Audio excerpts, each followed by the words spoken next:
and a second suspect was armed with a handgun. The suspects ordered 5 customers in the branch all to the floor. One of the suspects vaulted the counter and robbed the teller of approximately $500. They then robbed the customers of approximately $300 and fled in a vehicle. A description of the vehicle and suspects was broadcast over the 12 Division Band, and Sergeant Skirtimagula, sorry, Jeff, how are you? The tactical unit responded to the call and searched the vehicle and suspects. As he arrived in the area, he observed the vehicle and occupants matching the description broadcast. He activated his emergency equipment in an attempt to stop the vehicle, and the suspect vehicle intentionally made contact with Sergeant Skirtimagula's cruiser and attempted to flee him. The suspect vehicle then reversed down the southbound ramp of the Highway 410 from Courtney Park. The maneuver caused the suspect vehicle to lose control and leave the roadway. The 4 suspects then fled on foot. 3 of the 4 suspects were immediately arrested, and there was a big search with canine because of the tall grass in the area.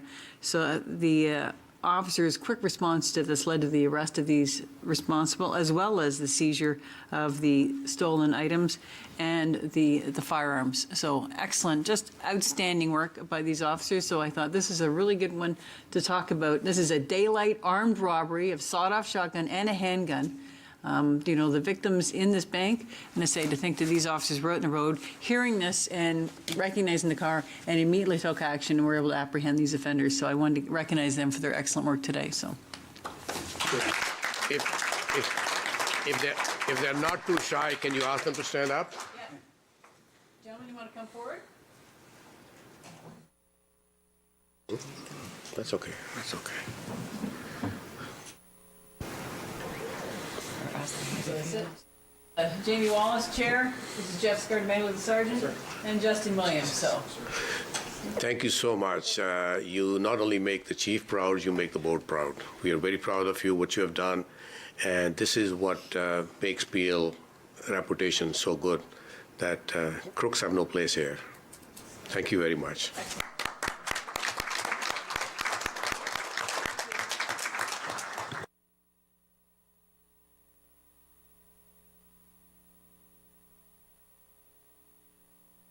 Board, we will now begin with the Peel Police Services Board meeting of March 24th. Roll call. Every member present. Is there any conflict of interest? None. Approval of minutes. I need a mover. Councillor McFadden, seconded by Linda Jeffrey. All in favor? Carried.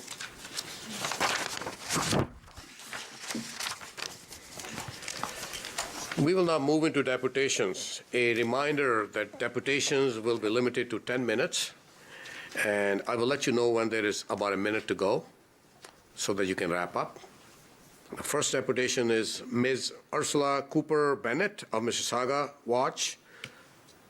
Welcome back, Ms. Cooper Bennett.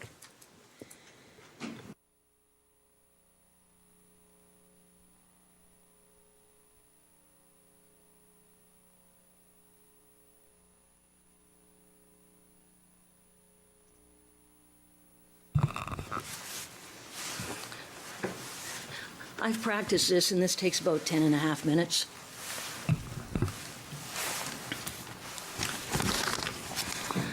I'm back again to try to secure the Peel Police 2009 to 2014 Street Check Raw Race data by division that I and Mayor Crombie asked for back in September,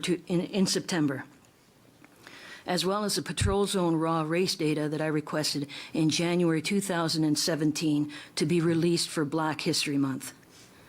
The focus of today's deputation is how easily hashtag alternative stats can create hashtag fake news, even in the most reputable of news sources. By example, Toronto Star's August 24th, 2015, Peel Police conducted 159,303 street checks in 6 years by San Greywall. Regarding Peel Police carding statistics, Graywall wrote, quote, "The Peel data obtained through a Freedom of Information request by the Star suggests street checks were far less common in Peel than carding it was in Toronto prior to 2014, before it became a major issue. But the Peel rate has been much higher than Toronto's since the controversy led to a dramatic curtailment in carding last year," unquote. So what we have here is Peel Police carding data compared with that of Toronto Police. How can anyone compare Peel Police street check data with Toronto? Toronto Police don't have the largest airport in Canada as a division, forming a whopping 36% of their street check race statistics. Street checks less common in Peel until 2013, higher than Toronto since then, intriguing. But it's the gobsmacking massive increase in the Peel Police blank race data that demands scrutiny. Blank race data are records where, to use Peel Police's own words, quote, "a person's race was not recorded," unquote. Freedom of Information confirms that and now these are percentages rounded off, in 2008, 9% of all Peel Police street check forms had race not recorded. 2009, 13% were blank for race. 2010, 15%. 2011, 15%. Then in 2012, Chief Metcalf retires and Deputy Chief Teslaff is interim chief. 2012 has 18% blank for race. 2013 represents Chief Evans' first full year as chief, and the dramatic happens. Blank race data doubles from 2012's 18% to 36% in 2013. Astonishingly, by 2014, blank race data is 47% of all Peel Police street check forms. In a September 24, 2015 email, that's less than 24 hours before the street check report to the board, Freedom of Information confirms that criminal intelligence analyst Raphael Djibati informed Inspector Ingrid Berkeley-Brown, author of the board report, that blank race data had already hit 48% for 2015. Just shy of 50% of all street check forms in 2014 and 2015 had race not recorded. That's 13,567 of 28,660 PRP-17s.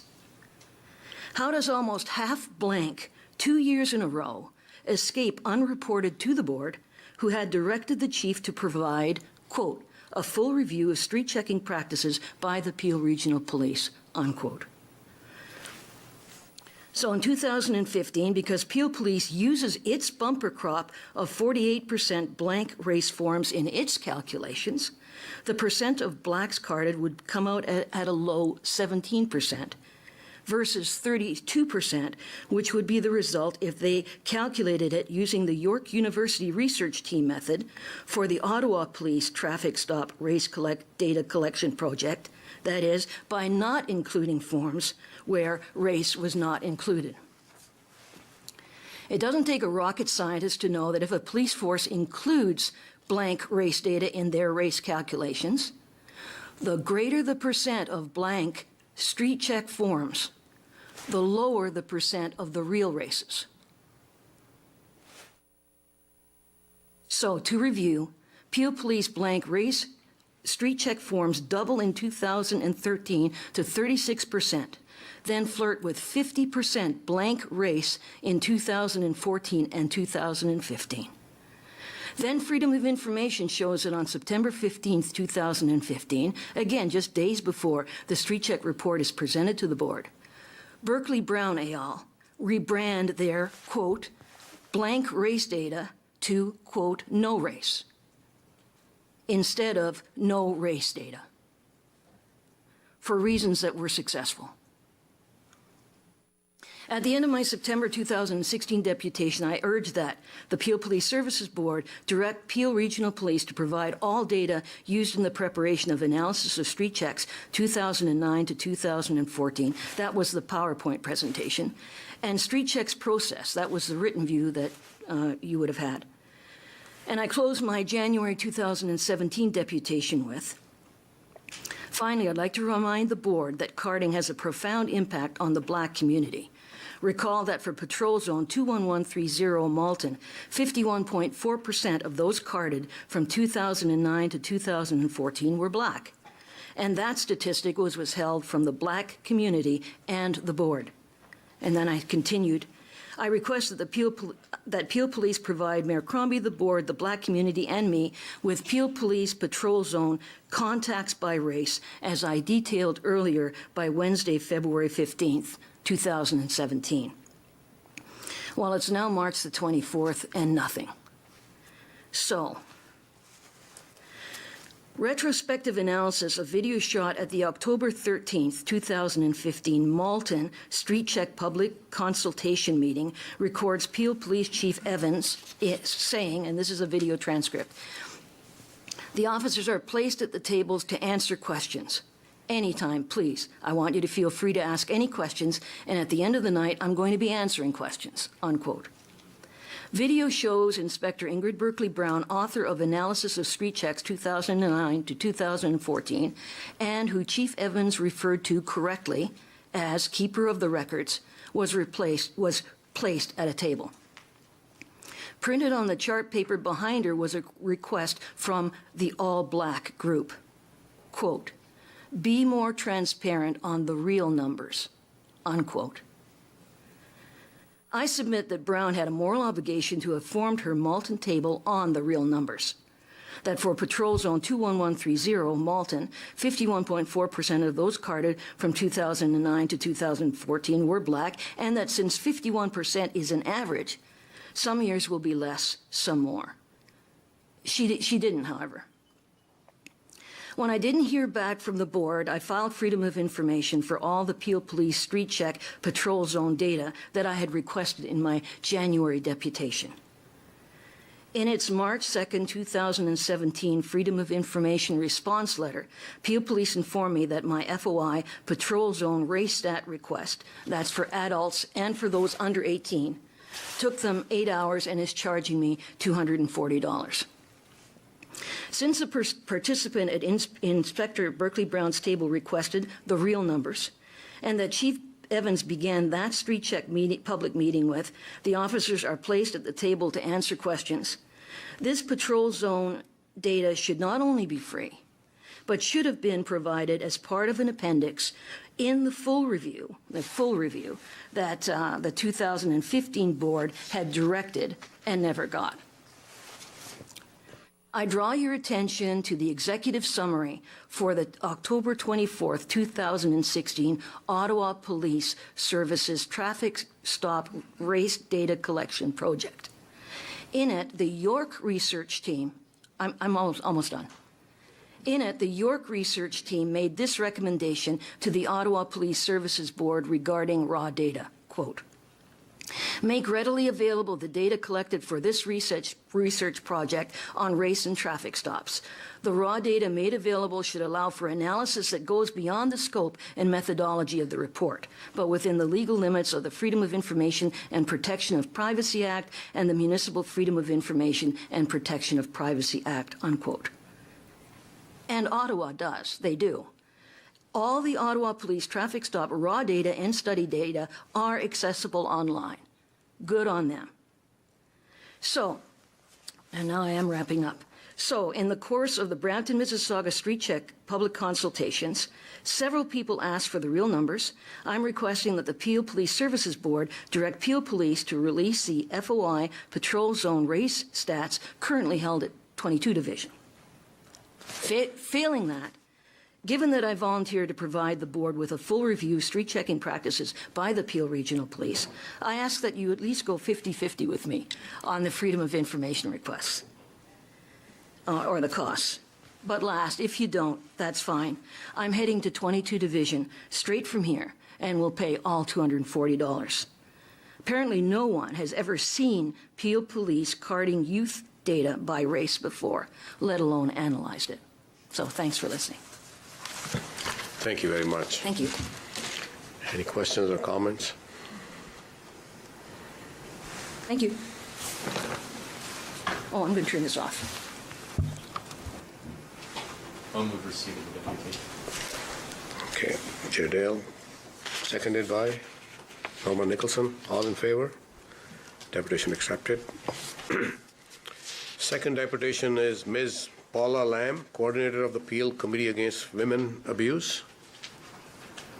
Ms. Lamb, welcome.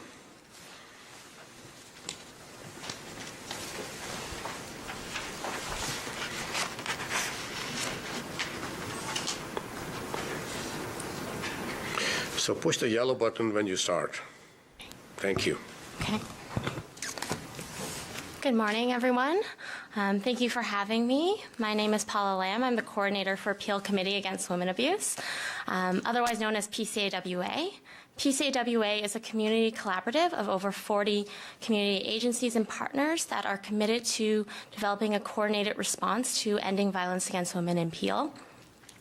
We are made up of various agencies and community partners from different and diverse sectors, such as healthcare, violence against women counseling agencies, shelter, child welfare, and justice partners.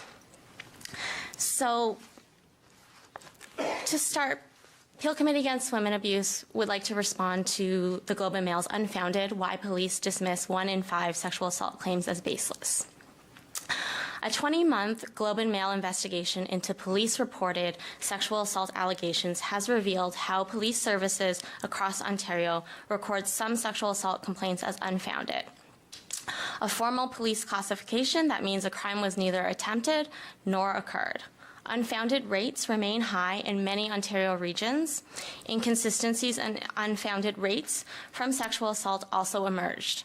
The London, Ontario Police Service dropped 30% of sexual assault allegations as unfounded between 2010 and 2014, for example, whereas Windsor and Toronto saw just 3% and 7% respectively. Here in Peel Region, the unfounded rate is 25%. What accounts for these inconsistencies? Unfounding often occurred, the Globe and Mail found, when a sexual assault complaint entailed just a short interview between the victim and police and no subsequent investigation. Previous research concluded what survivor victims and their advocates most feared, that, in fact, complainants who do not conform to stereotypes about the perfect victim were winding up with cases deemed unfounded at a disproportionate rate. PCAWA commends the Globe and Mail investigation. Many of our experiences as advocates and crisis workers supporting survivors of sexual assault align with these findings. Simply too many sexual assaults are reported and do not result in charges, and simply too many assaults categorized as unfounded draw on sexual violence misconceptions, which construct survivors as unreliable or untruthful. On the contrary, when sexual assault allegations are dismissed with such frequency, it is a sign of deeper flaws in the investigative process, inadequate training for police, dated interviewing techniques that do not take into account the effect that trauma can have on memory, and the persistence of rape myths among law enforcement officials. PCAWA notes that false allegations of sexual assault are not a common social problem. What is a common social problem is that survivor victims are not believed or supported when they share their experiences. For example, most reports of sexual assault do not lead to charges, let alone convictions.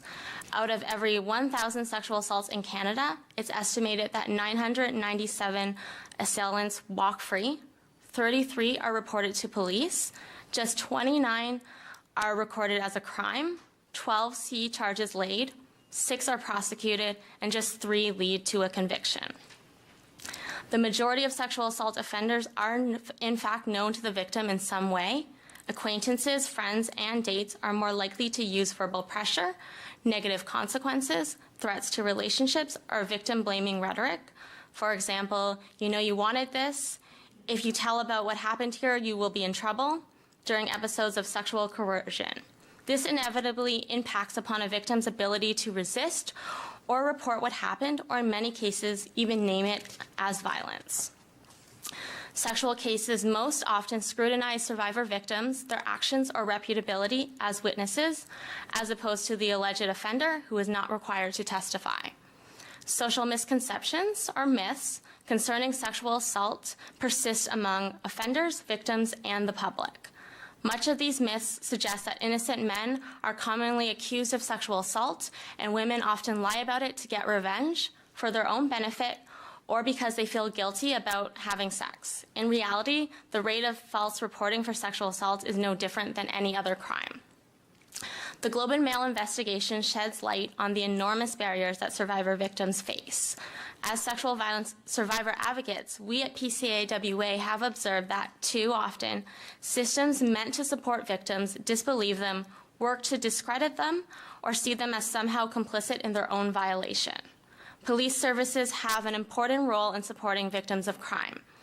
Over the last 20 years, much progress has been made in fostering supportive practices meant to address survivors' needs and break silence surrounding sexual violence occurring in our community. We have seen improved practices in sexual violence response in our community services and health services and in policing, amongst many others. We value working together to address sexual violence.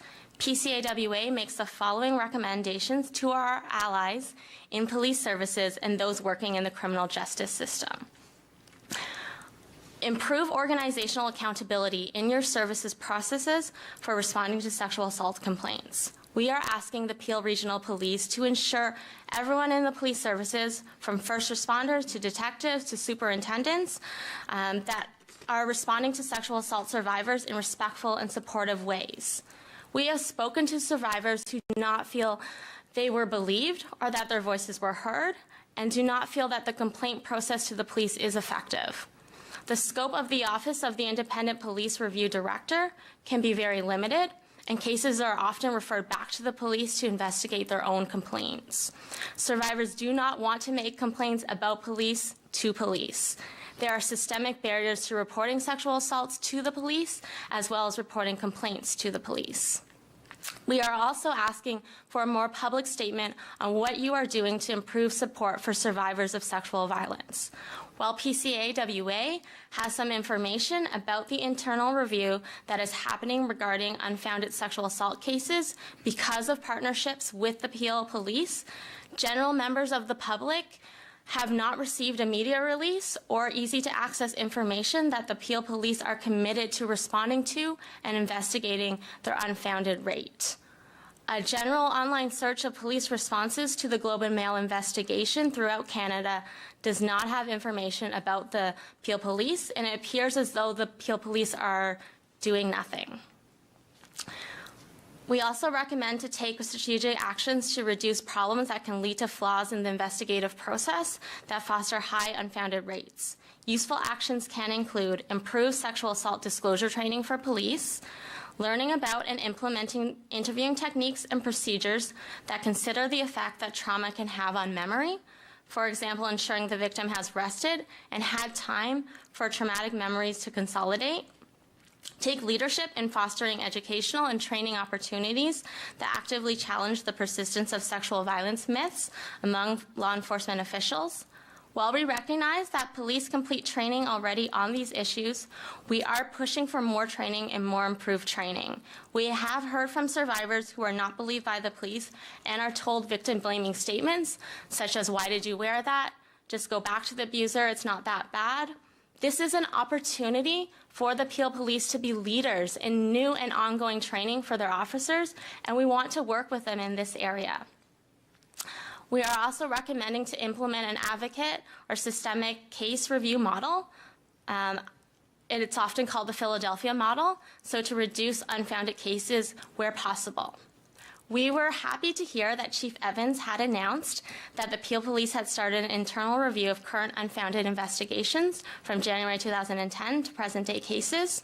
However, we are advocating for an external review process beyond what was announced as a review by Superintendent Colleen Fawcett, an officer in charge of risk management and Audit Bureau.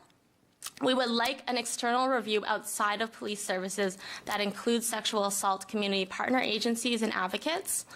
The Philadelphia model is a civilian oversight program that invites frontline advocacy groups to review sex assault files alongside senior officers once a year. Ms. Lime, can you wrap it up, please, in 1 minute? Okay. Thank you. So together, police and advocates for women who have experienced violence regularly review all unfounded files and a random sample of files otherwise closed so that experts can ask questions and identify investigative failures or the distorting influence of myths and stereotypes. When done on a timely basis, police have the opportunity to reopen files, complete investigations, and lay charges. The Philadelphia model is about having that open dialogue and conversation with advocates of violence against women and sexual assault, and is about learning from one another and making sure that survivors are put first. And while privacy is a crucial value, it's not compromised in the Philadelphia model. So participants of the review of files would have status of consultants and would be bound by confidentiality agreements. There would be no need to redact files. And the Philadelphia model has been tried and tested over years to the praise of both police and women's advocates. We would also like to recommend that the Peel Police remember PCAWA and other sexual violence experts and organizations that work with marginalized communities as important allies in your work. Please continue to consult with us when addressing sexual violence and the needs of survivor victims. And lastly, we want to reach out to those who have been affected by sexual violence in Ontario, and especially in Peel. If something has happened to you, there are people who will believe you and support you. You can always call PCAWA's lead agency Interim Places Support Line at 905-403-0864. And if you are a friend or family member of someone who is dealing with sexual violence, there are things you can do. You can listen, you can support, you can provide a safe space for people to seek additional support and referrals. PCAWA recognizes the impact of sexual violence. We believe that education and information goes a long way towards the prevention of violence. Together, we will make a difference. Thank you. Thank you, Ms. Lamb. As you mentioned at the last board meeting, the chief had said that she had ordered a review. Review is underway. Perhaps, the chief, you can brief us where you are? Thank you very much for coming this morning. I say my background is in sex assault investigations. As many, many years, I'm a big, strong supporter of victims. And I say it concerned me when I read that Global article, so I immediately ordered a review. Mm-hmm. And when I talked about the review being conducted by Inspector Rick Lamar and his team, who is here sitting in the front row for the board members, he's the officer in charge of the Special Victims Unit. I wanted the review done internally to find out what are the issues, and then I wanted an oversight review from our Risk Management Bureau to look at it. But I welcome the opportunity to work with you and others to talk about how we can improve and how can we look at these cases. And so I would welcome an opportunity to meet with you and discuss our next steps. Okay, that would be great because we are happy that steps are being taken, and we really would like an external review, and we'd like that dialogue. And I will do a media release. I apologize for that. That was my first question to say. I thought it was made public. I recall we were in the news about our review, but clearly I didn't do a public press release, and I will do that as well. Thank you. Thank you.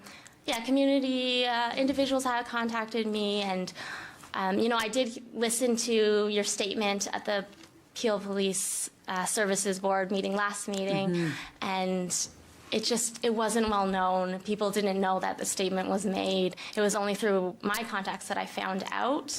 And so that would be great to have a media release about that. Thank you.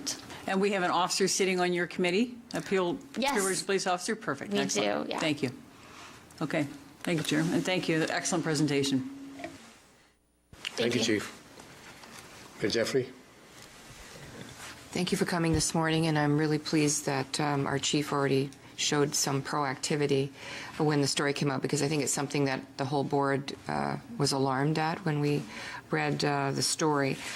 I guess what I was hoping the chief will be able to respond to when she brings back her report is, I understand the province of Ontario is putting $1.8 million towards 15 pilot projects across Ontario on this file. So I'm hoping that we may be a pilot project that we can use some of those provincial dollars in order to provide better training or more information because obviously this is a board that does care about victims, and we appreciate you bringing this to our attention, and it's something that a lot of legal experts, I think Mr. Rock has written an opinion on this. There's a lot of legal experts who have experience in this field who have given an opinion on the Philadelphia model, and I think we are interested we want to be leaders, and we want to get the best training for our police forces, and I think we're attempting to do it, but we always seek to do better. So thank you for coming today, and I look forward, I'm hoping the chief will be able in a future meeting to give us some information about whether or not we can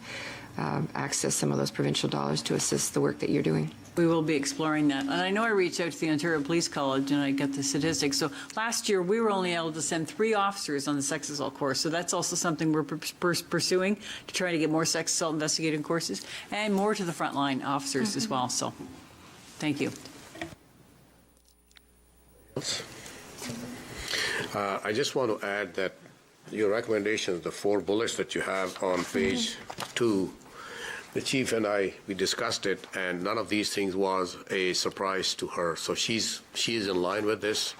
And I think also the chief mentioned that she has had a personal background in investigating violence against women. Yeah. So she's extremely cognizant of all this thing, and the board fully supports that we need to do more to understand what the numbers mean and what the inconsistencies are and what we can do together. So I think we appreciate you coming down and your offer to work with the police service, and that offer will be taken with appreciation. Great. Thank you. Thank you so much. I really am open to the dialogue because there's been so much conversation about what led to the 25% unfounded rate in Peel. People have been saying it's about recounting, it's about third-party reports, and there's just so much confusion, and I think we really need to look at what it actually is happening and really make that public so that the community feels safe and that they feel supported. I agree. And please, please encourage, we need women to come forward and to feel comfortable enough and to say, it's very distressing to me to think that women are not coming forward because they're concerned about how the police are going to respond to them. So we need to open that dialogue and change that. Mm-hmm. Thank you. Thank you. Do I have a mover to accept Mayor Jeffrey, Jack Brazeras, seconder? All in favor?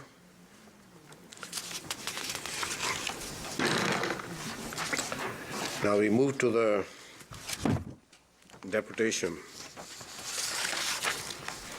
The next deputation is Ms. Linda Baudouin. I don't think she's not here. Did you hear any correspondence from her about not coming? All right. Next one is Mr. F. Khan, Program Manager for Neighborhood Watch Brampton. Mr. Khan here. Welcome, sir.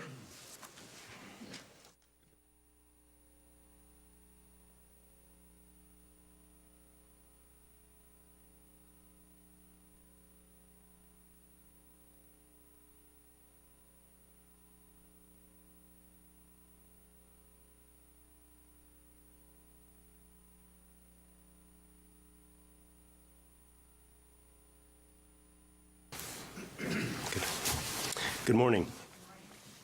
Thank you for the opportunity this morning. I'm here as a spokesperson for Neighborhood Watch Brampton, a new citizen-led initiative in the city of Brampton. As you may know, Brampton has been without a Neighborhood Watch program for almost 2 years. As citizens, we investigated what was required to bring the program back. We diligently connected with residents and community partners, including Peel Police and Safe City, Mississauga.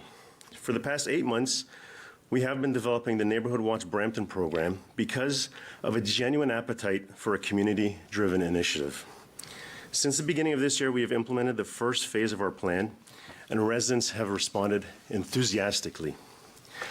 I am proud to be here today with some of the members of our team to announce to you that we activated our first Neighborhood Watch community on Wednesday night.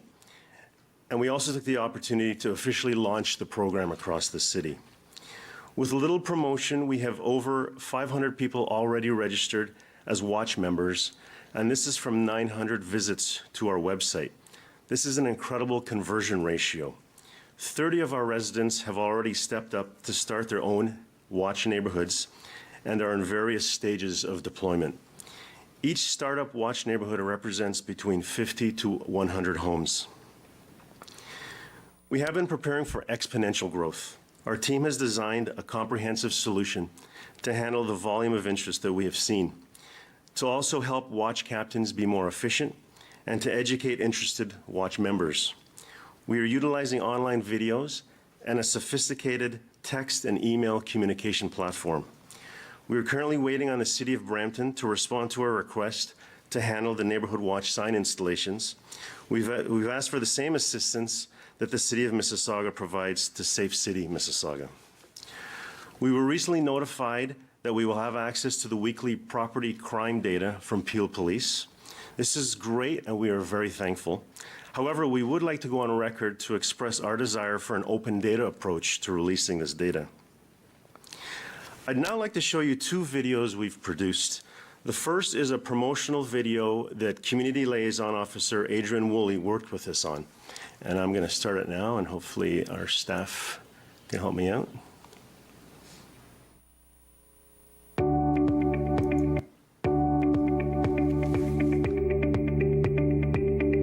Hello, I'm Constable Adrian Woolley, one of your community liaison officers at Peel Regional Police. By working together with residents, Brampton will be a safer place for us to live, work, and play. Neighborhood Watch is an excellent community safety program that relies on neighbors getting to know each other. Take a few seconds to sign up, and the Neighborhood Watch Brampton team will follow up with you. Thanks for watching.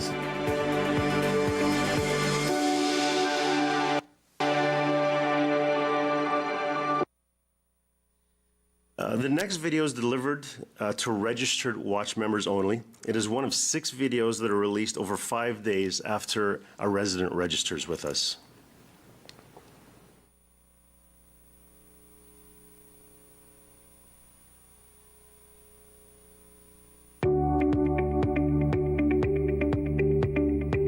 Hello neighbor, my name is Fazal Khan. I'm part of the team here at Neighborhood Watch Brampton. Welcome.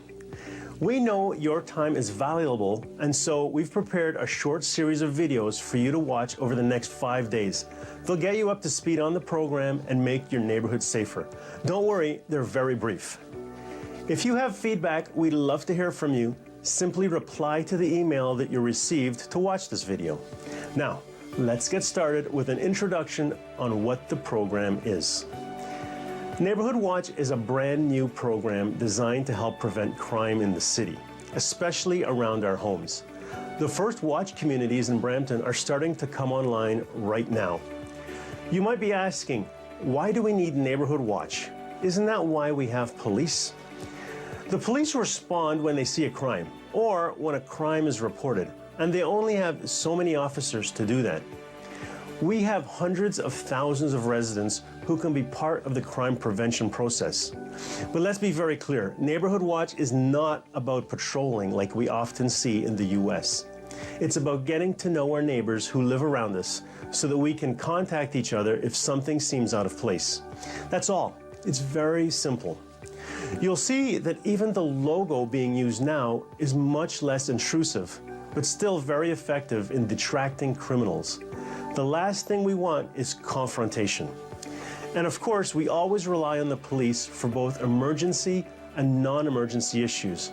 And Peel Crime Stoppers is the program for reporting crimes anonymously and collecting a reward. Let's talk a bit about crime reporting.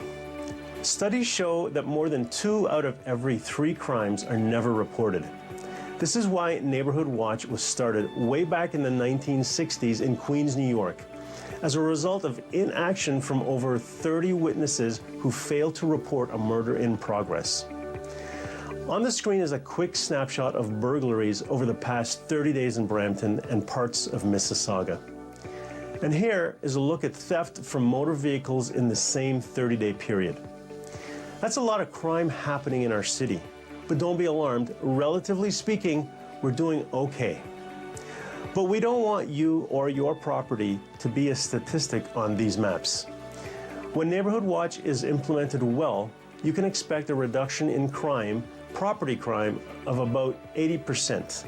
We can't wait to see how well your neighborhood does. So a quick recap. Neighborhood Watch is an effective crime prevention program. It relies on neighbors getting to know neighbors and watching out for our properties. Next time, we'll go over the reasons why the program works. Thanks for watching. See you tomorrow.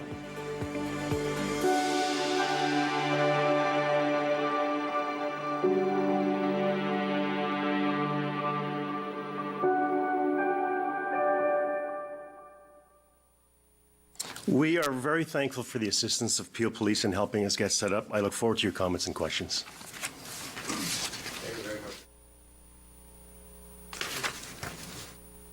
First, a comment. Thank you. Thank you to you and your team. I went to the introductory night this week and was very impressed with the professionalism. Was really happy to see all of our Peel Police that were there, and saw Constable Woolley and introduced myself and said hi. And I guess this is a full-time job for you. So could you speak to the efforts that you've gone into assembling all these volunteers and what kind of outreach you did, and maybe what your next steps are on an ongoing basis and how we can help you? Thank you for the question. It is a lot of work, and it is volunteer work, and I've been doing this probably full-time for the last 2 or 3 months, and our team, 2 of who are back here, and we have another 2 at home at their full-time job. We've been working on this since mid last year. You know, it is a lot of work. I personally get a lot of satisfaction out of it. We're trying to engage our residents. We have a goal to be Canada's safest city, or at least we want to share that vision so that all of our partners can participate in it. We have various roles we've created. We're now starting to see some of the watch captains volunteering to take on a bigger role.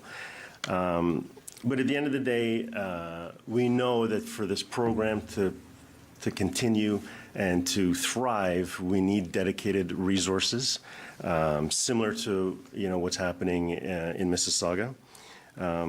You know, there's only so much we could rely on the automated systems that we have, on the videos. You know, the launch meeting we had on Wednesday is a lot of work just to get people out there. People are busy. We're thinking about maybe doing virtual versions of that and focusing more of our time on summer night out street events like what happens in Mississauga. But at the end of the day, our next step is to work on our community sponsorship program. So we will be actively going out to all levels of government, large to small businesses and individuals, to raise the funds. We anticipate the need for 2 full-time staff, a small office, event equipment, some of the tools we use to make it easier for watch captains. We have a door hanger tool, which works very effectively. Those are about 15 cents a piece. We have a reminder sticker. Those are about 6 cents a piece. Those sounds like small numbers, but for our team, we're paying it out of our pocket. And on a large scale, when we're hopefully going to scale up to thousands of people, those numbers start to add up quickly. Our online tool, right now it's just that is $50 a month for less than 1,000 people. As soon as you start getting more people, obviously the costs start to scale. So we're going to continue to invest the volunteer time, but we're going to be putting an equal amount of work now to going to all of the community partners and raising the funds to support the program as we think it should be supported. So, Thank you. I just wanted to make some comments. I appreciate the leadership that you're showing and the team. So thank you very much for the work that you're doing. This is an initiative that did work well at the city years ago and fell apart and went in a way that council didn't approve at the time. It says something when a group of individuals in your city feel the need to do this with no council endorsation at the time, and to show that kind of leadership. So I want you to be successful. I appreciate that you've shown the leadership and how much time you've put into it. And I will do everything I can to assist you. And I think certainly we appreciate that you're working with Peel Regional Police. And this is just one tool. Police can't do it by themselves, and they need residents to show leadership and to get to know each other. We're a big city. We're getting bigger, and it's changing. It's very diverse, and we need to make sure we know who our neighbors are, and to be the eyes and ears of our police force. So thank you very much, and I'll be happy to work with you and keep up the good work. Thank you, Madam Mayor. Chair Frank Dale. Thank you very much, Mr. Chair. Certainly, I want to thank you for your deputation today, and certainly commend you and your organization for being proactive when it relates to crime prevention. I know in my role as a councillor of the City of Mississauga, my past role as a city councillor, I always challenged myself each year to introduce this program into different neighborhoods, and it has been extremely successful. And just a suggestion, you may have already done this, but one of the challenges is to outreach the community, to get the message out to them that the program is available. What I found as a good tool was I wrote up a little article in the newsletter that the councillors send out, and I don't know if you've done that, but certainly it's a great approach to take, because it certainly generated a lot of interest within the community, and it helped us to establish more neighborhood watches within the community. And you'll find over time, yeah, that's right, it's free to you. You'll find over time too that, and this was the case being on council for the number of years I was, that you had to really, as neighborhoods change and more people move in, you got to refresh the program and get more people involved. But it was something I certainly took a strong interest in, and it worked out extremely well, and I commend you for taking that leadership. Thank you. Can I respond? Yeah. Yeah, we love free, especially when councillors are offering it. And we fully understand the need to invite all of the community partners, the councillors, the MPPs, the MP, to our meetings and to establish that relationship. And I don't want to discount the police, because to me now they're just a part of our team. But to residents, there is a disconnect, I think, between a lot of residents and elected officials and police, because for a lot of immigrants from wherever they come from, there's a distrust there, and when they come here, they shouldn't have that distrust. So, by having everybody in that meeting, especially if it's in their neighborhood, at like a summer event, a barbecue, we absolutely know that is needed to keep the program going. And we've designed the program so it can be moved into, I know the city of Brampton is looking at what the future is for safety in the city, and it could be put into there. So we're designing the program solely to benefit the residents, and so anybody that could help us do that, we are more than willing to work with. Councillor McFadden. Thank you, Mr. Chair, and thank you, Mr. Khan, for coming today. I can't tell you how excited I am to know that this program is coming back to life in Brampton, because it certainly is a really big success in Mississauga. As a past board member for 16 years on Safe City Mississauga, I can't tell you the evolution that organization has taken on. But it does take a lot of teamwork, and Neighborhood Watch, I can't tell you how important that is. We, in Ward 10, the area that I represent, has the most neighborhood watches. We are the safest ward in all of Mississauga because of that. Because the neighbors see what's going on the street. They know what cars are supposed to be in the driveway. They have everybody's cell phone numbers that live on their street. They know if those kids are supposed to be hanging out at that house. And they look out for one another. So it does work. But when you're asking about ways that you can engage and get your name out again and the word out. For instance, my office is having a crime expo on April the 3rd where the police are coming, but Neighborhood Watch is also coming to give a presentation, Safe City Mississauga, on what residents can do to make their street or their community safer. So I encourage you to maybe get in touch with the councillors and see if they're having any open houses or community events that you can go and get the word out, which is free. So congratulations. If you need any help, I'm sure the people at Safe City Mississauga would be more than happy to help you along. Thank you, Councillor. If I can respond. So I want to plug Safe City Mississauga, especially the person there who runs the Neighborhood Watch program, Alex Papachitis. I think I got his. He's been a tremendous resource to us. He was one of the first people we spoke with, and we've modeled a lot of what we're doing after what's going on in Mississauga. And just to be clear, this might be a short-term blip because of the program hasn't been around for 2 years, but the demand that we're seeing is huge. So we don't. Right now, our issue is how do we reach the demand? We have 30 watch captains that are trying to develop their neighborhoods right now, and so that is our focus. We don't want to let those 30 first adopters not get the resources they need. And, this summer we're hoping to get some summer students through the federal summer program grant to help with a lot of the running around that has to be done. But we don't right now see the need to even promote, because right now I'll check my phone and we'll probably have whoever's watching online will go and register, because people love the concept, know what the concept is, and we all know somebody who's had their property broken into. Mm-hmm. So we're just so overwhelmed with the positive reaction, even to the videos we've done. We have seniors saying we're looking forward to the next ones, right? So they're, at Cashin, who's here, he does the last video, which explains what the job of a watch captain is. And I guess he has this nice soothing voice that there's one senior is like waiting for the next video from him. So it's been a great experience for us. Well, I feel confident that Mayor Jeffrey will do her best to ensure that this program gets off the ground, and I believe that it's an important part of any city. So, again, my congratulations. Thank you, Councillor. Chief, you want to add some comments? I apologize for not attending last night. I was out of town, so I was unable, but I was following Alex's tweets on your event, so I saw the mayor and I saw there was quite a room full, so I applaud you. My question to you first is, have you been dealing with a senior officer from Peel Regional Police on your program? So I guess the most senior person we've dealt with on a regular basis is, I think it's Sergeant Jay Hodgson. Okay.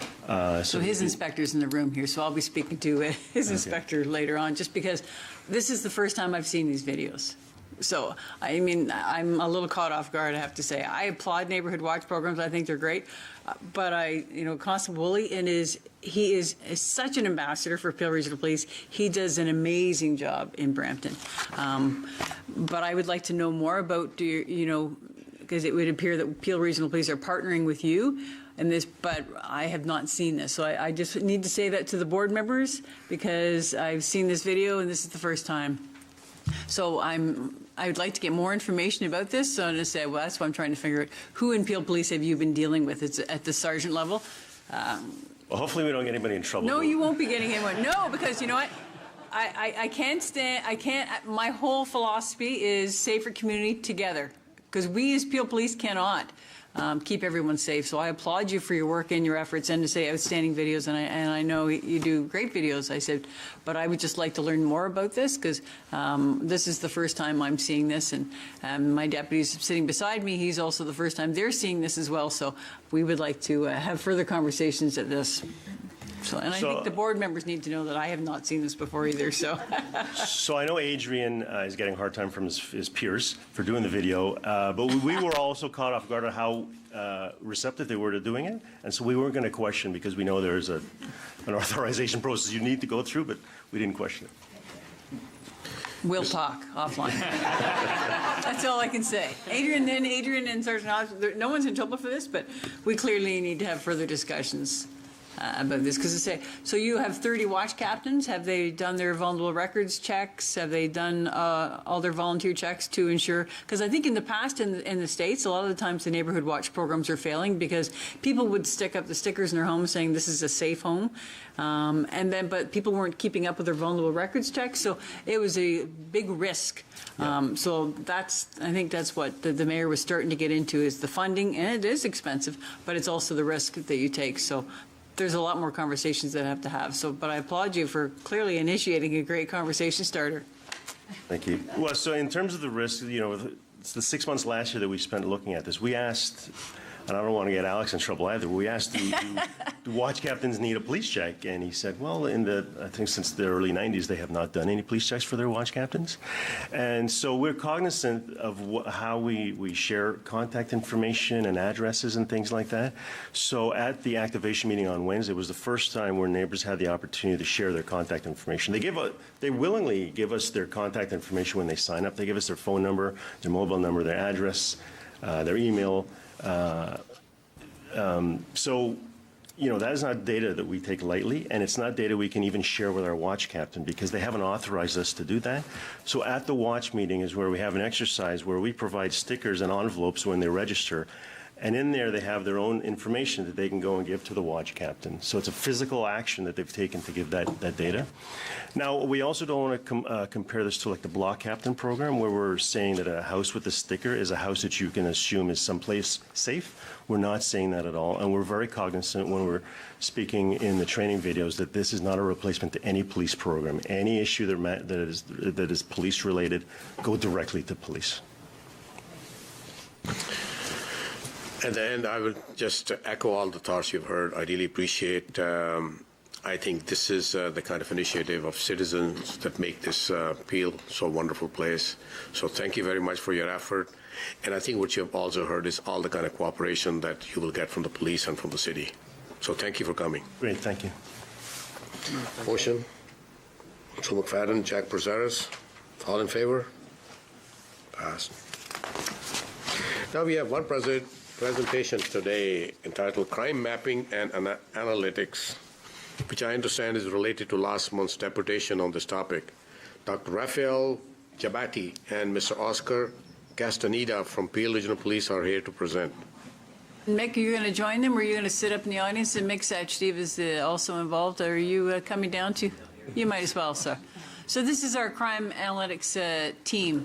Dr. Giabatti is the manager for crime analytics for Peel Regional Police. Mick Sachdev is taking the second row seating is the assistant manager, and then, the crime analyst coordinator.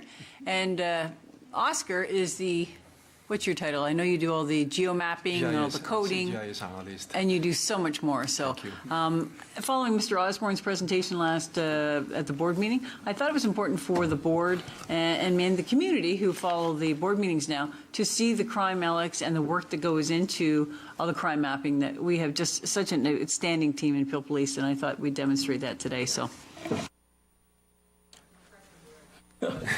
Thank you. Thank you, Mr. Chairman, the board, and the chief. We are really humbled to be here to present on crime mapping and analytics in Peel Regional Police. The purpose of this crime map is to engage the community in crime data by showing where, when, and what is happening in terms of crime in Peel. Our mission is basically in response to the growing public interest and request for crime statistics.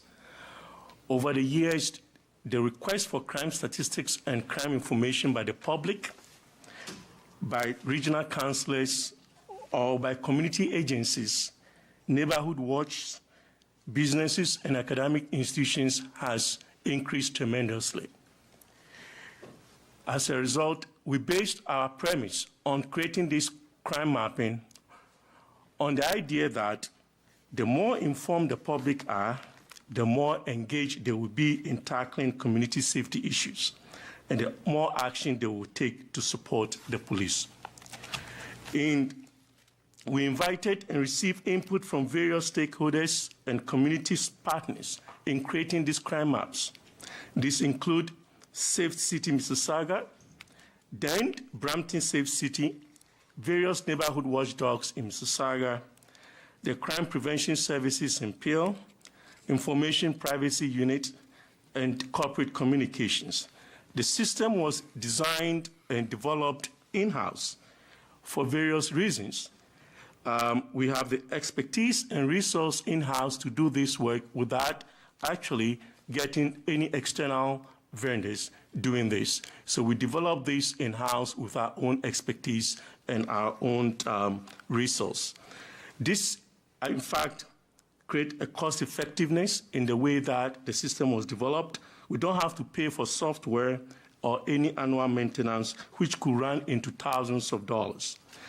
Secondly, we can easily customize this application to meet the immediate needs of users and the communities.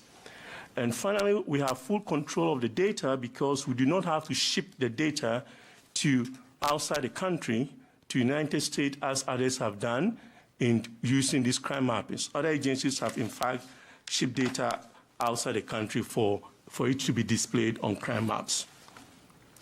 So this is the roadmap for the application, from its inception, development, approval, and deployment. In 2009, we had a CMG approval of the proposal to create crime mapping. The mapping application was developed in late 2011. It was presented and approved by the Police Service Board in January 2012. The mapping application went live in April 24, 2012. This is an interactive system for residents to become aware of crime trends and public safety issues in their neighborhoods. We currently track 7 crime types. These are homicide, robbery, muggings, break and enters, auto theft, theft from auto, and mischiefs.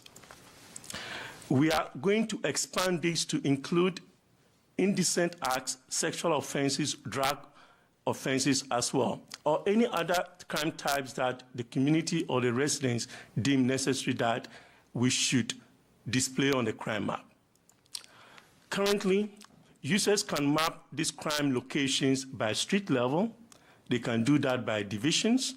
They can also do that by municipal wards and postal codes. We are also going to do a future upgrade to this display by showing that by census tracts and by neighborhoods. Currently, Brampton has 16 neighborhoods which has been defined by the city of Brampton, and Mississauga has roughly about 22 neighborhoods defined by the city of Mississauga. So we're going to display this crime information based on these neighborhood boundaries. When you click on the map, or when you display the crime location on the map, you have additional information that comes with it. The street of the incident, the date where the incident occurred, and the type of incident. We don't reveal the exact street address, just the street name. For privacy, the point location on the map cannot be zoomed to a level to reveal exact crime location.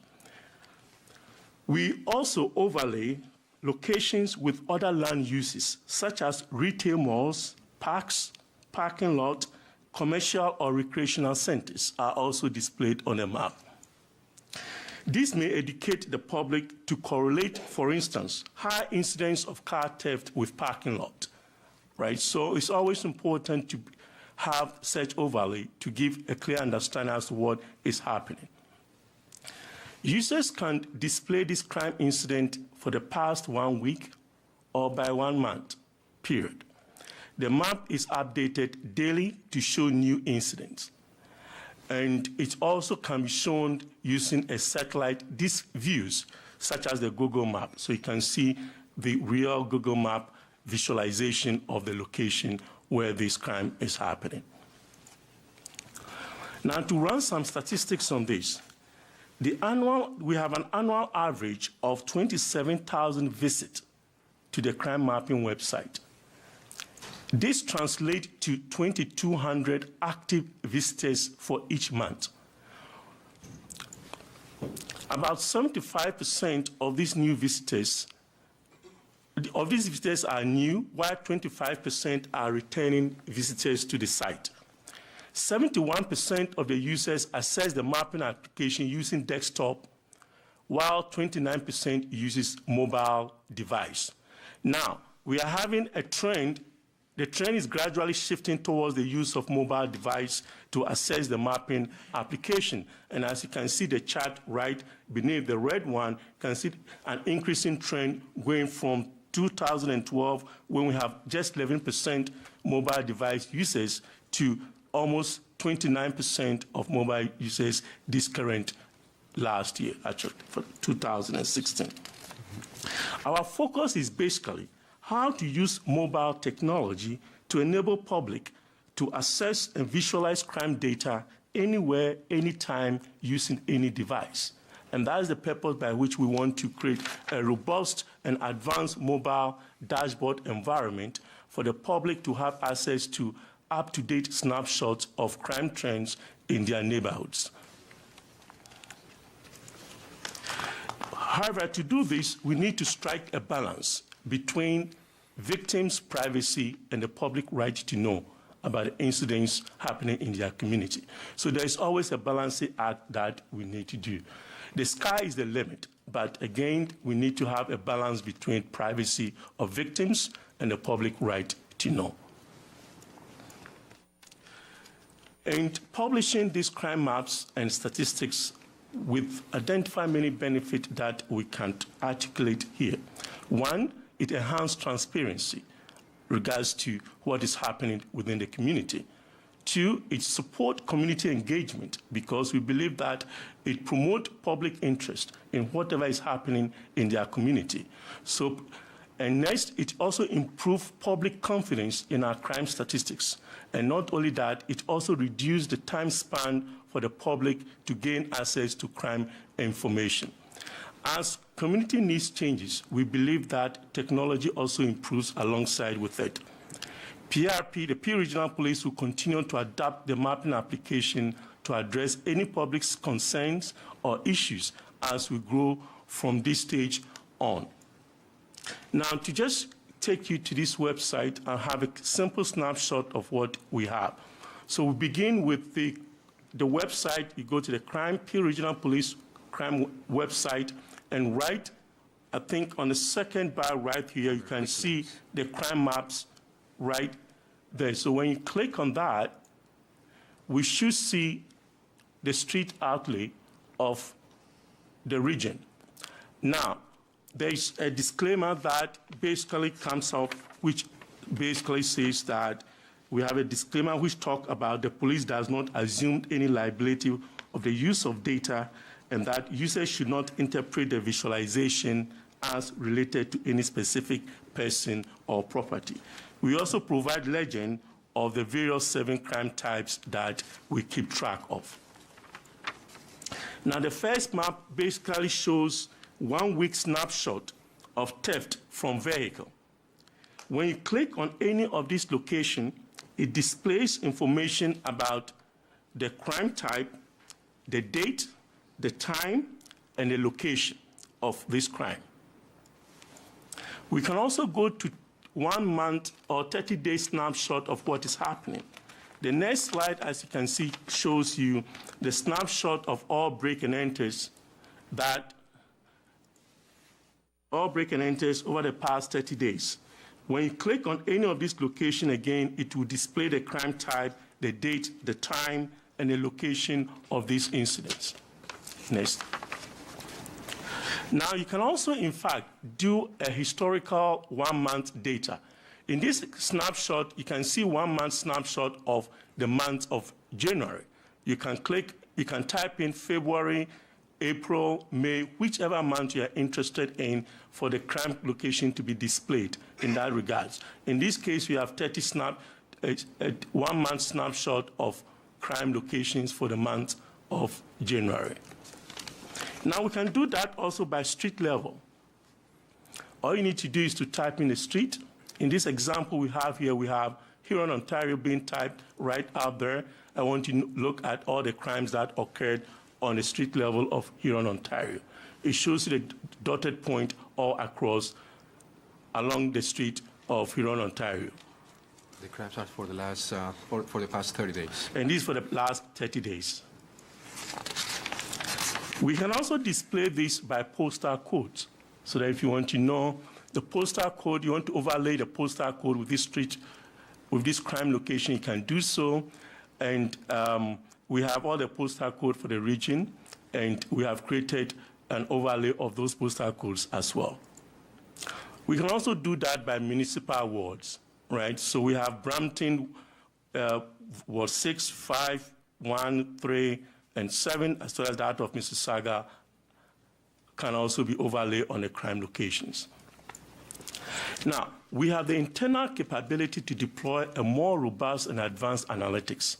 As I did mention, the sky is the limit.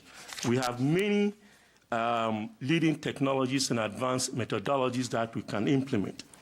We use a wide range of tools from simple to sophisticated techniques in data mining, business intelligence, data analytics, statistical models, or mathematical algorithms to support the work of not just police officers on the street, but also public health and mental health. A recent case in point is the issue of the fentanyl overdose, issues that we've been having. The unit is in fact moving from just providing information to providing insight, which include predictive analytics to support predictive policing. By so doing, we hope to deliver right insight to the right personnel at the right time to facilitate efficient deployment of police resources, to enhance case clearance, and to support effective decision-making.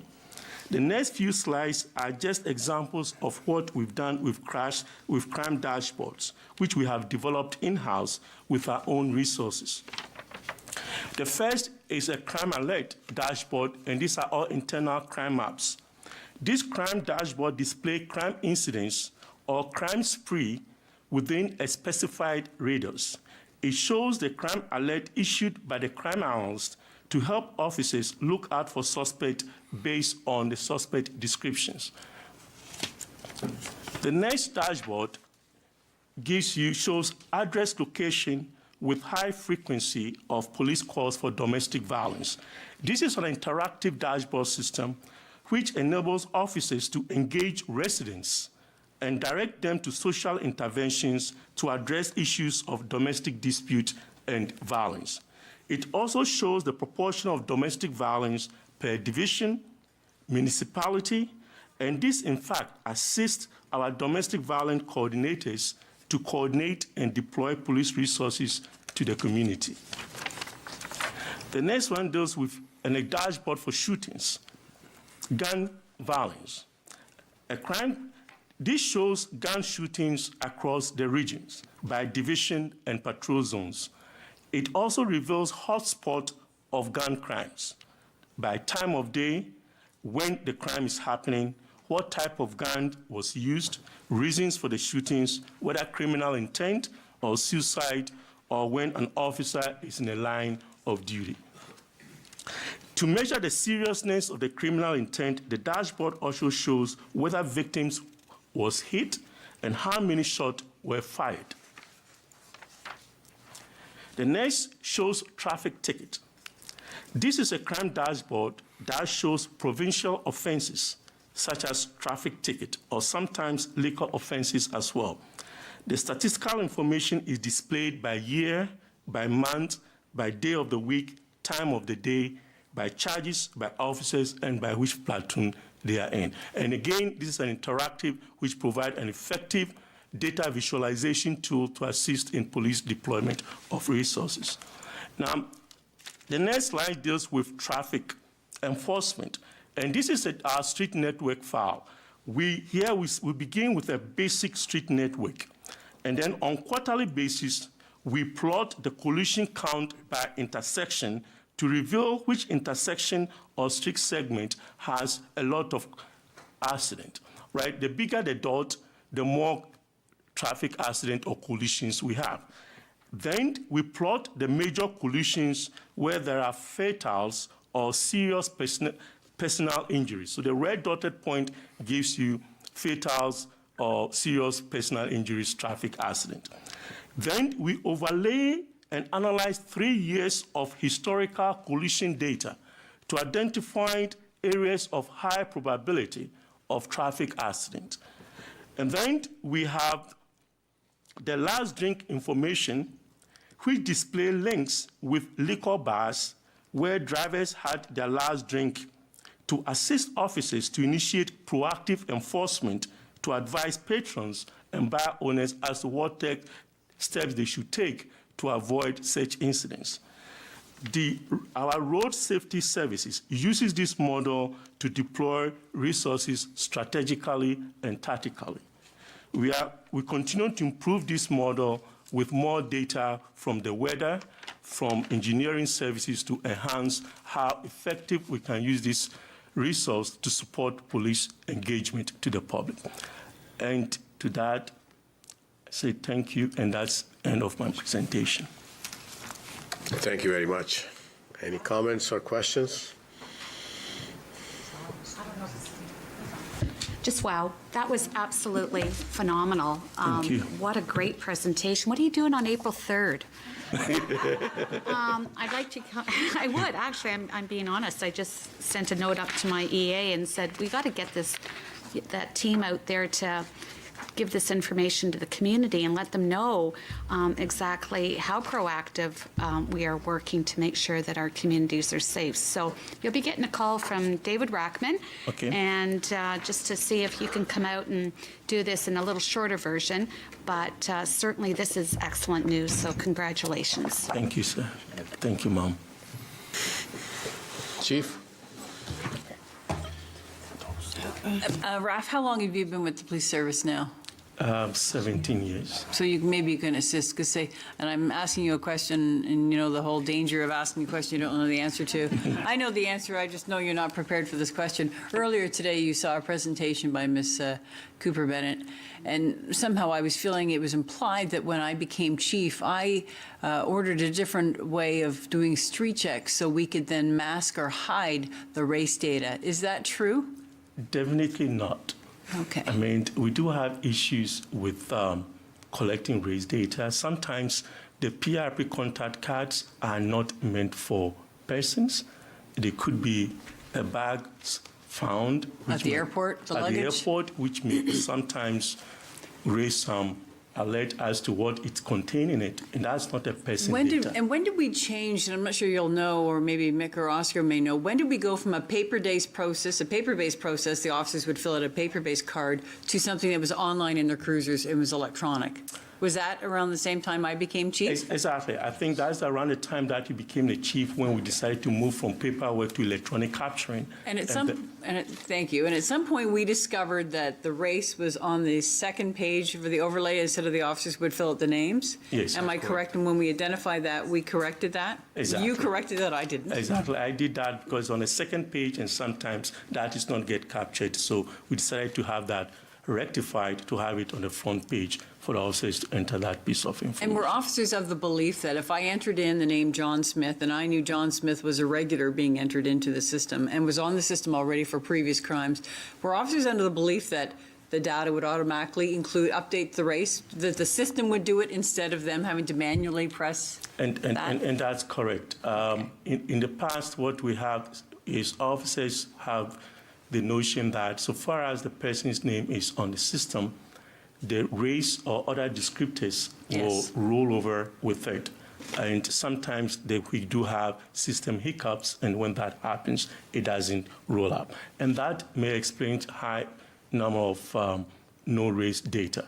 And since then, I have personally get involved to make sure that all these issues is being rectified and that we improved the number of race information that we have in our system. And one final one. When we were first starting, when I signed now Superintendent Ingrid Berkeley Brown, she was in Record Services at the time, to work with me on the report for the board. At no time was Ingrid Berkeley Brown ever aware of the data, not releasing data. Were you aware of that? There was a comment made that somehow that she was misleading the public on that. Absolutely. No, absolutely not. Any corrections that she was actually seeking information from you on how the system worked and trying to make it more transparent? Exactly. I work with Superintendent Ingrid directly on that. she was getting in touch with me for any information on that, and we noticed issues and we're trying to work on that. So basically, at no point in time that we've ever had anything to do with in terms of how this information is getting out. But basically, it's based on what we have in the system, and I work with her on that to get that out. And the requests for information that come in through the Freedom of Information Act, so we then, the Record Services or the FOI office, I guess, send that information to you, and you or someone in your office, Oscar, prepares the data, and then there's a bill assigned to because of the hours spent on preparing the data. Is that correct? Exactly. The directives require me to be the one to handle off FOI request. So when a FOI request comes through the privacy unit, it gets sent to me directly. And I have to work on that or give some of my staff to work on that, and goes to me for approval before it gets disseminated to the requester. Okay, thank you. So I know I just wanted to clarify the earlier presentation while we had the opportunity with Raf here. Thank you. Yeah, I have heard this. I'm aware of the fact that it was on the second page. So today, right now, what will be the unidentified race number today? Forget about the time because of the issue that you mentioned. Good question, Sheriff. Yeah. What would it be now? Because right now, I'll say that it's part of the provincial mandate that we cannot have access to street check data without the chief's approval. So I cannot go back now to Right find. now, so, sorry, Raf, I think you misunderstand. Right now, it's mandatory, the officers have to fill in that race field. Oh, We yes, made that definitely. mandatory? Yes. 0%? Yes. Yeah, it should be 0%. We- Okay. When did we change that? Do you recall when we made it mandatory, that when we realized there was an issue? Yes, I think right after we did that, you made that presentation at the police service board on So the September street check process, 2015? September 25th. Right after that, Then we made it mandatory. We made it mandatory. And for it's system generated mandatory, so the officer, it'll get rejected back if it's Back, not yeah, if they included don't. in there, How long so. how long has that been in effect? How many months or weeks? From, I would say roughly from late 2015 to now. So I'm trying to look at roughly Okay. 16, 17 months. So next time when we see a report, it will reflect that. Exactly, to reflect that. Okay, thank you. Okay. Madam Jeffrey, you had a comment or a question? So when a board says, wow, that means they're overwhelmed. You gave us a lot of data. So I'm trying to think from a very practical perspective of, obviously, I'm not the person who's going to be dealing with the crime mapping and the analytics on a day-to-day basis, but as a mayor or as local councilors, we often look at traffic analytics. You've got some analytics here. Are you sharing them with local municipalities? Because at the end of the day, that design, whether it's a regional or a municipal or a provincial road, if fatalities are happening, there may be something wrong with the design. So I'm hoping that there's some connectivity between, because it's good to have the data, but what do you do with it? So do you have those conversations with our I think local we jurisdiction? have those conversations with the regional road safety office, and that's some of the responsibility of the officers to really engage the city and the municipality in terms of the engineering department as to how we can include such recommendation into any engineering work on road safety. And sometimes even traffic light could be seen as something as to handling traffic flow, but it may in fact be contributing toward road accidents. So we do sit on the committees to do that. So As- RAF prepares the data, and the Road Safety Services Inspector would sit on the committee and share the data with your teams. So I think sometimes these things come to committees and people don't connect the dots, the dots that you're providing to us. I think this would be a very worthy exercise to go to each municipality and kind of present this so that the local council know and the public have a better sense of what you're doing. I mean, the crime statistics, that's the job of the police and obviously the board as a whole. But the traffic fatality piece of it is very labor intensive for boards and certainly for police as well as municipalities. And if we can prevent even one fatality because we've redesigned or retimed lights, to me that's worth its weight in gold. So I'm just wondering if I could ask you to make some plans to come and present to council so that we understand better collectively how we can use this data to make our cities safer from a very practical perspective. I can follow up and make that arrangements. I know last year the Road Safety Services, and I reached out to Janice Baker in Mississauga and Harry Schlang in Brampton and Vision Zero, because last year we lost 40 citizens to traffic fatalities. That's the highest number we've ever seen. So, but the data that they use in the geomapping, I would love to that and love to present on. I think you're right. We need to have those I think it would be really discussions. useful. I just try to, what do you do with it? Like, it's Okay, great to see, definitely. but I guess I want to get something done about it, and I think that's a really practical thing that all of us understand on a day-to-day basis. The other stuff is, obviously, this is a very fast-moving market with all the data that you have coming in and how you interpret it and how you connect the dots, but traffic is something that I think we all understand, and I'm interested in finding ways to make my city safer, so thank you. This is very interesting. We'll do that. Mayor. Thank you, Chief. Thank you. Any other questions? I got one question. I'm really intrigued with the predictive application of all this thing. That's where the big mileage is going to come from when you predict various crime, various accidents with all the factors. So how advanced is your algorithm developed where it becomes an everyday tool of tremendous use for deploying resources and allocating different services? Well, the tool, the algorithms are being developed over time and is being tested based on data. Basically, the more data we have, the more better the better the algorithm will become. So it's a moving target, and it's really improving as time goes on. And it's quite sophisticated to the point that it helps with the officer's deployment as to where the areas of concern are in terms of traffic. So, of course, there's room for improvement, and we continue to improve as we go along, as we add more data variables, such as the weather, the engineering work, traffic, and other information that is outside our police boundaries. Basically, social and economic data as well plays part in that. Well, thank you very much, gentlemen. Appreciate you coming in. And as you heard, now Sue McFadden has one more comment. Okay. You could. No problem. Okay. Moved by Sue McFadden, seconded by Linda Jeffrey. All in favor? Motion carried. Again, gentlemen, thank you so much, and we're very appreciative of the work you're doing and how it is helping the police.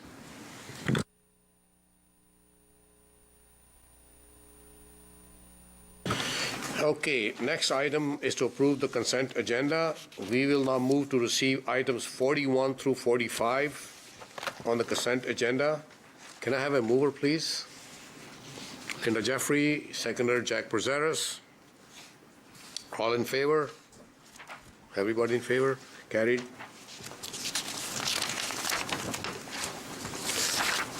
Now we'll move into new business. First item is number 46. Policing Effectiveness and Modernization Grant Update. Deputy Jarvis, our chief, would you like to comment on this? Chair, as you know, the grant process for applications to the province is changing, and this is the new model. We went with the PEM grant, so it's taken away the changes of the other grants we used to submit. We were being told by the ministry we were being guaranteed this money for this year, and then each year we will have to look at how we submit. I think each police service this year, because it's the first year, are doing different things. Whether some police services are still submitting under the old grant philosophy because they were told they were allowed to, but we've moved to this, and I think we've already complied with the deadlines here. So it's required to the ministry. We signed it. Dave, you're smiling like you're going to say something else, so go ahead. Sorry, Chief, it's not my place to correct, but we actually maintained the old method. We didn't go to the new PEM method this year. We went to the old method. You stand corrected, Chief? Thank you, Deputy Jarvis, for correcting the chief. Any other question? Moved by Mayor Jeff. Oh, you have a question, comment, both? Go ahead. So my request is, I'm thinking out loud. So when we discovered this, it was at Christmas time when I first heard about it. At that time, we strongly urged the province to give us time to adapt. But is it a done deal? Do we know that this is the final? Because I'm sensing, I'm talking with my large urban mayor hat on. The large urban centers, we haven't talked about this issue. We've just alerted each other that it was happening, but I don't know what collectively the police forces, what the impact is going to be. So I guess I'm asking, should we have some kind of strategy going to talk to the province about this and talking with other large urban police forces to determine, because at the end of the day, this has financial implications on an ongoing basis. I don't know what they're going to be, and in here it's just said there will be significant budget pressures. I don't know what I'm speaking to my other large urban mayors about. I think advocacy is very important to make sure that people understand the pressures that we're facing and that we're going to have to find the dollars from somewhere else. So I guess I agree. I'm asking, I don't want to just accept this and not have some action that comes out of it. No, so I sit on the FPAC committee, Future Policing Advisory Committee, and this came as a surprise to every member on December 22nd, I think it came out, something like that. And we have mayors they're represented, as well as the boards are represented on this committee. I just got an email yesterday saying the next meeting is being set for, I think it's April 6th, but I have to cancel a lot of things around because I'm already booked. So we haven't met as a committee in months. And I say, but everything I'm hearing, this is moving forward. And they're saying this year you'll have, the same amount next year. And they're making it sound like they're giving the impression when they speak to say that we will have the money, and it should be, you then will be, because it'll be one big lump of money, you then as an individual organization will be able to decide how much you want to put into RIDE or how much you want to put into other initiatives. But I'm very doubtful of that. I think as we go on, we will get less and less funding. So I think this is something that we have to be paying attention to, and we have to be advocating for a voice on this, and I'm not convinced it's happening right now. So, Mr. Chair, I think that we need to have this come back, maybe not in a board setting, but we should have some strategy for communication. Obviously, it's likely too late to have any conversation with regards to the provincial budget this cycle, but it's going to have an impact in the next cycle. So I want us to be prepared with, we're making decisions based on evidence. We need to provide that evidence collectively as large urban centers to advocate for the best funding model. I'm not sure this is the one. I'm not sure. So at this point, I think I'm just asking that we have some formal conversations offline about this, and perhaps I can reach out to my large urban counterparts, and Chief, you could perhaps do the same, and we can compare notes and come back to the board to determine a strategy going forward. There's a subcommittee that talks about grants, and to say I'm on that committee, and I used the term at one of the meetings saying, "Oh, so you're now giving us something that's going to be like a super grant," and they took exception to that term. I said, "Well, I'm using that term just to say that it's all encompassing. It's one big pot as opposed to multiple grants throughout the year for different things and reporting mechanisms."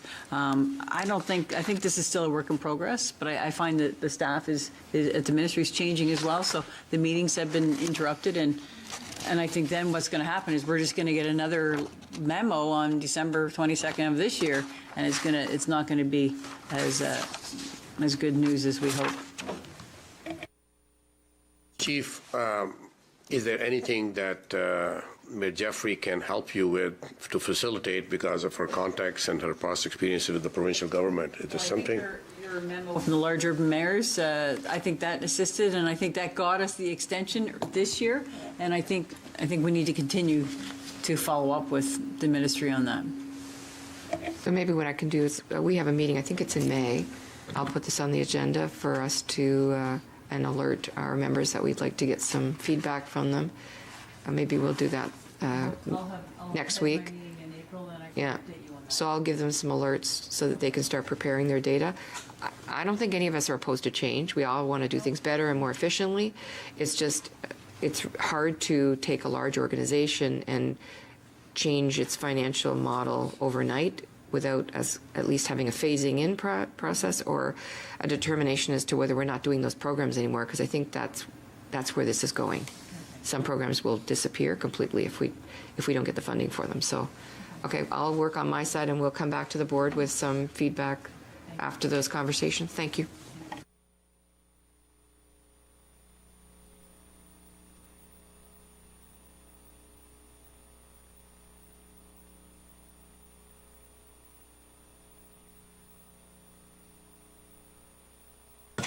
Carried.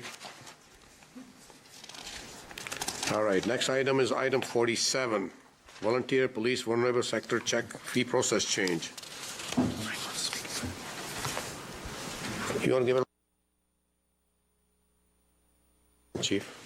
McCord will speak to this item, Chair. Yes, Chair. The reason this report is before the board, we would like to move forward with a new process and look at an electronic application system where for vulnerable sector checks that people within the region can submit it electronically and then have that have the whole process done electronically.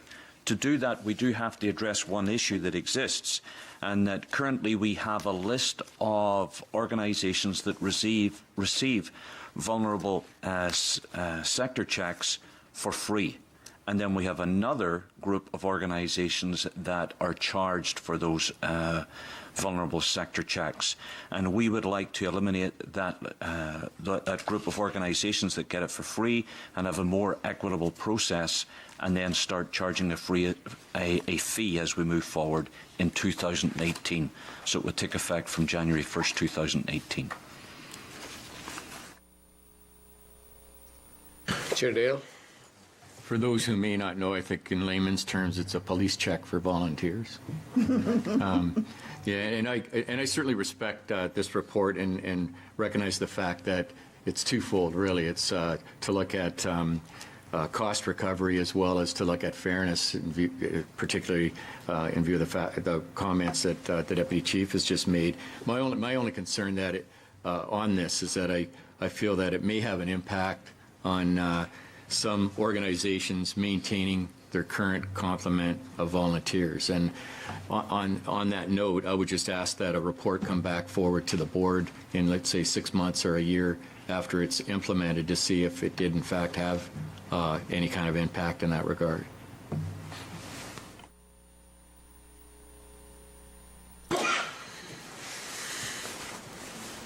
Councilor McFadden? Thank you. And can I just clarify that the current organizations that are getting their police checks done at no cost will be informed as soon as possible to get them prepared for the January turnover? Yes, Councillor. We would then develop a communication strategy and notify those organizations. Okay, thank you. Any other comment? Okay, moved by Sue McFadden, second by Jack Prasaris. All in favor? Those opposed? Jot it down. Motion carried. And I will urge maybe by end of the year, Chief, give us some assessment of how much impact it has. And if this has a debilitating impact on some organization, then I think it behooves us to review it. Chair, so this will come effective January 1st, 2018, and I'll earmark it for the June meeting, halfway through the year, or I can do it sooner, but the June meeting, that would be good. I'll have it bring it back. Yeah. Thank you. So let's say that that'll be the last meeting before summer, so Sorry, Chair. we get a little report. Deputy McCord just wants to clarify one more item. In the report, we make reference to a company by the name of eSolutions. We needed a company to give us some sort of reference point so that we could present this report. No company has been appointed as the vendor of record to provide this. We would have to then go out for an RFP following this process. Thank you, Deputy Jarvis, for that major clarification. Appreciate it. Okay, moving on. Item 48.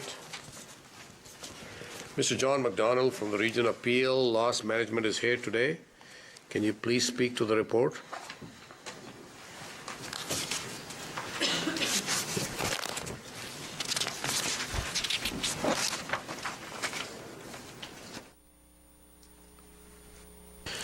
Good morning. So this is actually I should get my glasses here. Can't see. This is with respect to the approval of legal counsel for the disposition of civil actions in accordance with the civil disposition policy.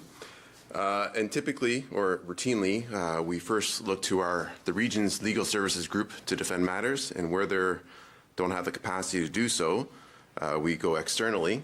And there's 4 firms here before the board to be retained that we recommend be retained for external purposes. And these are the same firms that the region's insurer uses. And so it just sort of falls in line that we continue to use these firms.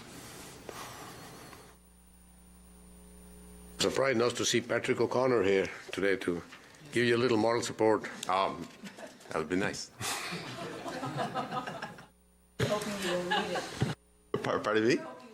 That's right. Any questions or comments from the board? Okay, motion to approve. Linda Jeffrey, seconded by Chair Dale. All in favor? Carried. Thank you, Mr. McDonald. Appreciate it.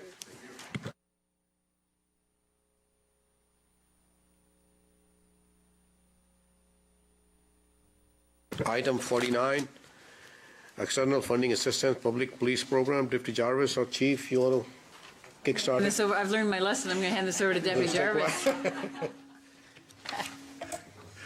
Thanks, Chief.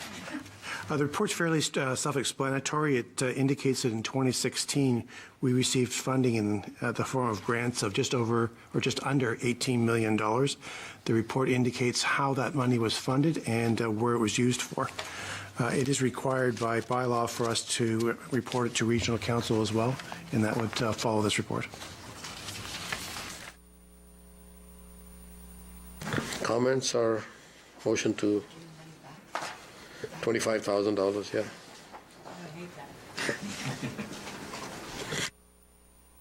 yeah. Deputy Chief Jarvis is going to say, rather than to waste the money, we'd rather give it back. I'd rather we used it. All right, next year we'll be watching it. Okay, Sue McFadden, seconded by Jack Brazaris. All in favor? Carried. The last item is item 50, Elder and Vulnerable Adult Abuse Annual Report. Deputy Chief Adams. By the way, where is Deputy Chief Adams today, Chief? He's on vacation. Okay, all right. So acting Deputy Chief Bob Strain is now feeling the pressure of acting Deputy Chief Adams, so. All right. So you want to give some comments, one of you? So with respect to this Elder Abuse and Vulnerable Adult Annual Report, I have the Elder Abuse Coordinator, Yvette Logan, is here, as well as Inspector Magda Unins. I wasn't sure if you wanted to hear from them or subject to any questions the board may have. They're here to answer, because any questions, there may be none, and they're quite as happy to sit and watch. Anybody has any questions or comments? Okay, then do I have a motion to accept it? Linda Jeffries, Norman Nicholson, all in favor? Carried.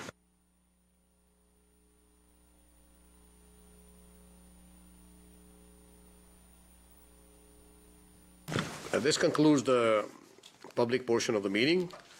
We will adjourn for 10 minutes and then move into in-camera. Thank you again for coming here, and thank you also for those watching from home. And we will reconvene for in-camera in 10 minutes. Thank you.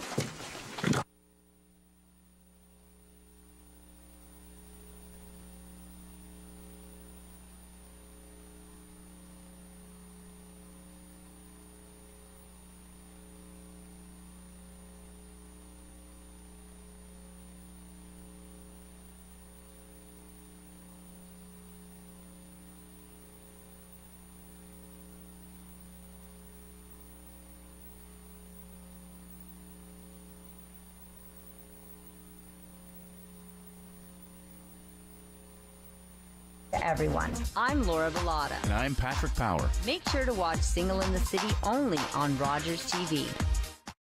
Huntington's disease is a hereditary degenerative disease.